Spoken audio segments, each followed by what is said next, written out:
The character and the IP of Supergirl is so iconic for a reason because she is such a fantastic role model for young women. So I think anyone who dons the cape and the glyph, I'm just excited for them to experience that to see how young women will look at you and to see themselves in the character and to feel empowered by it and to feel like Supergirls themselves. Well, the time is here. Today, I will be going over Act 3, the final part of my pre-write for Supergirl, Woman of Tomorrow. This has been my most personal pitch yet, since Supergirl is my favourite DC Comics character.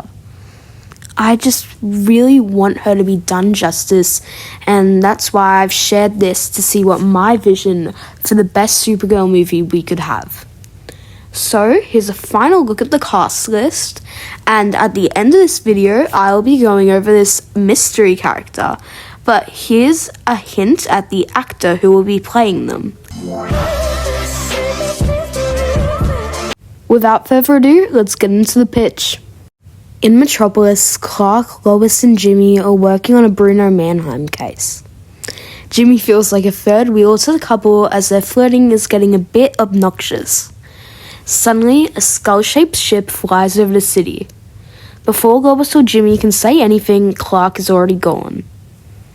Inside Brainiac's ship, Kara begs him to let Earth go. "You're sick," she yells. "These planets, these people that have done nothing to you." Brainiac laughs. He tells Kara about his motives. The United Planets rejected the Coluans. They said that we were too strange, too weird to be considered worthy of a spot, to make decisions. Now I make all the decisions. Corey and Jean get mad that their families died for nothing more than a sick power play. Brainiac laughs and tells Corey that he had no interest in killing her father. "I could have easily taken Tamaran without his death.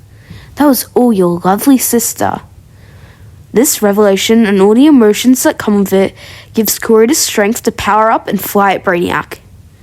"It's true, Coriander. Your sister wanted to rule so bad she'd order a hit on her father in exchange to have Brainiac have the planet. Commander doesn't care if the planet is in Brainiac's collection as long as she rules it." Corey is restrained by two of Brainiac's drones. Just then, Superman comes crashing through the ship, taking Brainiac with him into the water. This gives Kara the chance to escape from her shackles and charge at Lobo, who is sharpening his sword. Jean phases through his cuffs and fights the guards restraining Corey. On land, Kara and Lobo arrive in a desert on the outskirts of Metropolis. Kara punches him across the ground. She begins a speech as she continues to punch him repeatedly. "Do all the live scores mean nothing to you?" He looks like he's pondering but then laughs. "Nah, not really. A guy's gotta eat." He punches back and calls upon his bike that rams Kara into a tree. He gets out two kryptonite arrows and shoots them into her, restraining her to the tree. "Haven't we been here before?" In the city, Superman and Brainiac crash into the main square of Metropolis. "I won't let you take this planet, Brainiac. Watch me." Brainiac grows large tentacles that break cars and buildings, throwing them into Clark. He even breaks the Daily Planet globe, which nearly crushes Lois and Jimmy before Clark swoops in and saves them. Corey and Jean fight Brainiac's droids on the ship. Jean tells Corey to give Kara back up. He can deal with these Brainiacs by himself. She flies down to the desert and releases an energy blast, knocking back Kara and Lobo. She flies at Lobo and strangles him. "You killed my father, you son of a bitch." Lobo is unamused by her show of power. "My mom did kind of look like a dog." He gets out a gun and shoots her in the chest, sending her flying back. However, she does not give up. She grabs the sword from Kara, got from Daxam, and holds it above Lobo, who is finally threatened. He accepts defeat. "Do it," he says. "Make Daddy Dearest proud. Kill your sister afterwards while you're at it." Fury reigns through her eyes. She wants to do it. Just as she's about to stab the sword through his heart, Kara melts her with her laser vision. Corey looks at her with anger and screams, "Ugh! You agreed to help me kill him! You agreed to help me get revenge! That's what this mission is about! He deserves to die!" Kara stands her ground. "I'm not saying he doesn't. He deserves a slow, painful death, just like what he inflicted onto your dad, to John's family and all the people he's killed. That doesn't mean it's right to kill him. That would make you just as bad as him." Corey's not fully there yet. She wants to end him. She wants to end his life. She wants revenge for her father. "He didn't deserve it, my dad. He didn't deserve to die."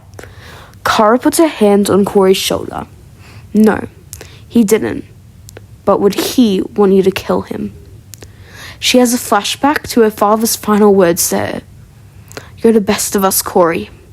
Don't let anyone calm your fire." She drops the sword. Kara smirks. "God, I sound like my cousin." Lobo tries to run away, but Kara flies and punches him, knocking him out. She looks back at Corey. "I have to end this." She floats up to Brainiac's ship, leaving Corey in the desert. She blasts a tree in anger of the situation. In the streets of Metropolis, just as Brainiac is about to put an end to Superman, he hears a boom. He looks up to see Kara flying through his skull ship, just as the Earth was almost absorbed. She flies through, creating smoke and fire. She tosses out the planets in his collection as they grow rapidly in the cosmos. We can see the warriors of Thanagar flying gracefully at their newfound freedom. Brainiac screams, shoving Superman over to Lois and Jimmy. He flies up to see his destroyed ship. Kara death stares him as Corey, Jean, and Clark float up to join our leading hero. Brainiac tells the heroes he'll return before teleporting away. The heroes give each other a look that shows that while they have one today, tomorrow will bring a new challenge. A Brainiac even more hellbent on taking Earth. A montage shows the heroes cleaning up Metropolis. Superman and Supergirl push the Daily Planet globe up to the roof, glowing it back with their joint laser vision. Jean helps a young girl from rubble and reunites her with her father. Amanda Waller and John Economos arrive in the desert and carry Lobo into the back of an Argus truck. He could be useful. Corey sits on LexCorp Tower, with Kara arriving behind her.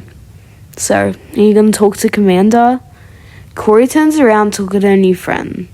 "I don't know. I don't think I can look her in the eye knowing what she did." Kara smiles. "You looked at Lobo." Corey gets up and hugs Kara.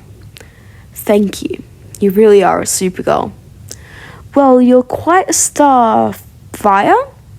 "Starfire? I like that name." "I like it too." Before flying off to confront her sister, she tells Kara that she might find a home on Earth too. Kara watches in awe as her powerful new ally soars, glowing like a shooting star. At Blackfire's coronation, the citizens of Tamarin groan as she announces that with their newfound freedom from Brainiac's reign, she announces that tomorrow their army will deploy onto the Kaluans for a revenge bloodbath. Her brother and mother stand up. "We will not let you do this. We've endured enough pain. Silence. Kneel before your queen." At that very moment, Corey comes flying in, glowing. "Commander, why don't you tell your people how you ordered a hit on your own father? Gave this planet to Brainiac in exchange for you becoming queen?" Commander rages with fury. "This isn't true." She pleads, but the audience is angry. They charge at her, ensuing a violent riot. Corey grabs her sister and takes her out to space, saving her from a brutal death at the hands of her own people. "Why'd you save me, sister? I know you hate me." Corey smirks. "I hate you, but you're still my sister. Now, stay away from Tamaran and live a life as miserable as you." Blackfire darts away, glowing purple. Corey smirks before heading back to Earth. In Smallville, Kara and Clark watch as the Daxamite baby is found by a couple. Kara suggests they check on him every now and then, to let him know that he's not the only strange visitor from another planet. Clark says that he thinks Kara has matured recently. He's really proud of her. Clark, I'm really sorry for how I treated you. I just felt so alone and like nobody understood. I realize now that it's my job to make you understand. So, how about a trip to Candor? Clark agrees and the two fly up to where Candor was released. They enter the atmosphere and Clark stares in awe of the beautiful buildings, the stained glass, the church. It's beautiful. Thank you, Kara. I think us two working together is going to be great for both of us. How about you teach me Krypton, I teach you Earth? Kara smiles. Tomorrow. A zoom on Kara's logo cuts to the title card. Now we have the mid-credits scene. It's a dark, stormy night in Bloodhaven. A criminal is being chased by a vigilante on a rooftop. He is wearing a blue and black suit with a blue mask. He corners him onto the edge of a rooftop, holding his baton to his neck. Your reign over Bloodhaven ends today, Mark. He chuckles. You can't defeat the Blockbuster. Blockbuster punches the vigilante and begins to run away when he is blasted away by a force of orange fire. Standing over Mark's unconscious body, the vigilante looks at the culprit. Who are you? Corey looks back at him, eyes glowing with excitement. I'm Princess Coriander. I'm looking for Nightwing? That's right, the mystery character is Dick Grayson, aka Nightwing, played by Euphoria's Jacob Elordi. This was teased in Act 2 when Kara and Corey have a conversation about the Kryptonian heroes Flamebird and Nightwing, who were actually sources of inspiration for his name in the comics. So I thought playing around with that as well as the Starfire Nightwing relationship, I thought that was a smart idea for a post-credit scene, and it sets up either a Teen Titans project or the Brave and the Bold, either one. But I just think this is a fun way to introduce Nightwing to the DCU. Now we have the post-credit scene. At the Daily Planet, Jean thanks Clark for getting him a job. I'll always help a fellow alien. Now, let's talk hero stuff. Or kind of hero stuff. Brainiac will come back for Earth, and when he does, we need to be ready. Perhaps we could form a team? Maybe that Bat guy from Gotham or the Central City Blur will want to help out. Jean smiles. Brainiac will face justice. Bye-bye! That's right, that's the setup for Justice League, where in my ideal DCU, they will be going head-to-head with Brainiac, who is set up as the Phase's big villain in this film. Well, that brings me to the end of my Supergirl pre-write.